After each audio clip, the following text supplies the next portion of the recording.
Hello. Today I will be doing a video on Monsterland, a HULU TV series, an anthology series where each scary story takes place in a different state. Episode 1 starts off really good and then gets really weird. It's basically two different genres trying to merge together, but they don't quite fit. We're first introduced to a character who is a serial killer on the loose. Then we meet a single mother who struggles financially. She works a dead-end job as a waiter and deals with her young daughter, who has violent outbursts. The story also brings in a very weird and poorly explained sci-fi body snatchers twist. It's really all over the place. And I was left going, huh? At one point. Truth be told, I enjoyed the single mother storyline a lot more. She was more interesting than the two-dimensional serial killer. If they would have taken out the horror aspect, it would have made an excellent short drama. I would have even liked a full-length solo movie dealing with this woman and her troubled daughter and coming to terms with her past. Episode 2. A teen drops out of school to get a job and earn money to help his mom who suffered a stroke. Overly stressed with money-related issues and social problems, he finds comfort in confiding in online friends. This took me a very long time to get into. I don't know if this is about mental illness or it's dealing with a supernatural element. I thought it was a very interesting concept, but the way it was executed took the potential spookiness out of it. The people that he talks to online should have remained faceless and only hearing their voices or seeing their words on the screen. I didn't like the actors that were stand-ins for the online usernames. I didn't understand the ending either. I thought it was going to end more tragically,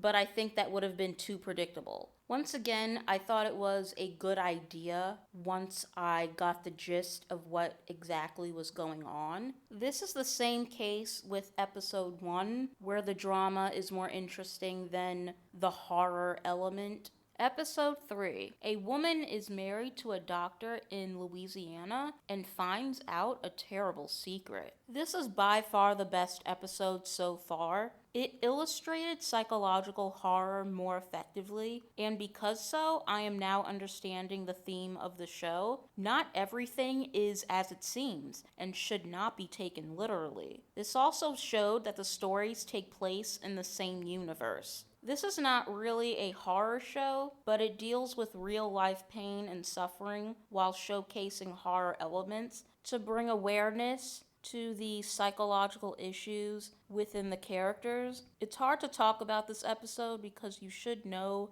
as little as possible because everything builds up. And when I say it builds up, I mean it builds up. I will say that Nicole Bahari gives a great performance and her character is a real piece of shit. The real horror is that people like her actually exist. Episode 4. A wealthy man has become a media pariah after being environmentally irresponsible with his company. This was the worst one yet. Nothing about it interested me. It was boring and too long. Maybe it's because I'm not too fond of exorcism or demon possession. The last 5 minutes were really good though. It just took way too long to get there. This did not need to be an hour long. Episode 5. A same-sex couple where one of them is suicidal. This so far is the second worst episode, but it's way more watchable than the fourth. I just have no sympathy for people who stay in toxic relationships, especially when it starts negatively affecting the kids in their lives.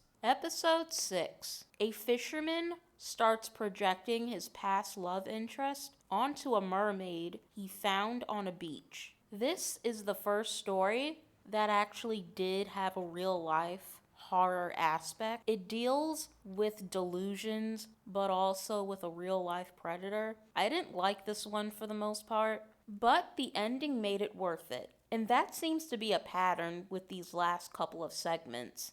Everything sucks except for the ending. Moving on to episode 7. A teen girl is mistreated by her mother and suddenly finds out her best friend went missing. This was a really good episode, and it's one of the stronger ones. I was pleasantly surprised by this. It deals with the classic chunky, awkward girl who is best friends with someone who is the complete opposite. The awkward girl who comes from a broken home and longs to have a better life. Now, this is really good for the most part, but the ending confused me. The ending was very kooky, and I couldn't tell if this was supposed to be real or a metaphor for something else. Since the common theme of the show is mental issues due to trauma, I'm guessing the ending meant that the girl would never tell the truth and was relieving herself of the burden of guilt. Moving on to episode 8.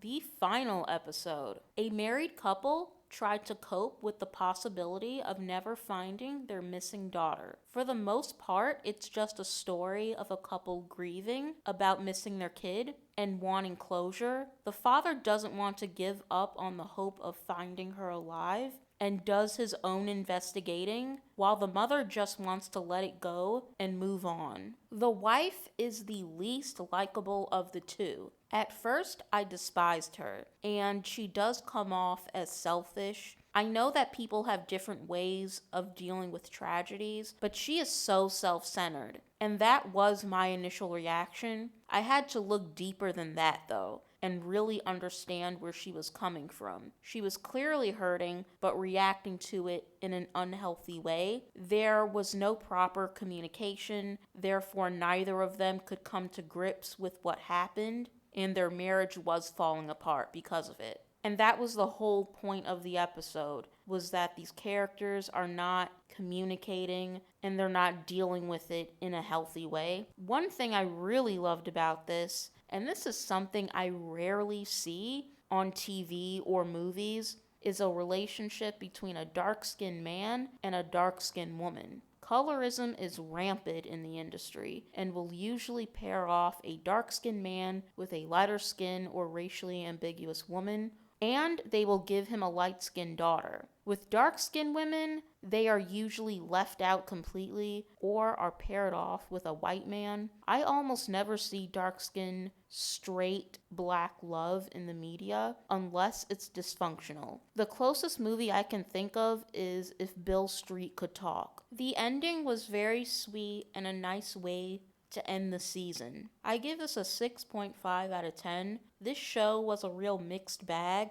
I only liked 4 out of 8 of the episodes. My favorites were 1, 3, 7, and 8. My least favorite were 2, 4, 5, and 6. I didn't connect to them. Episode 2 had potential, like I mentioned earlier, but wasn't executed right. 4 and 5 were forgettable, and 6 could have been better if it was shorter. I will definitely check out season 2 if they make one.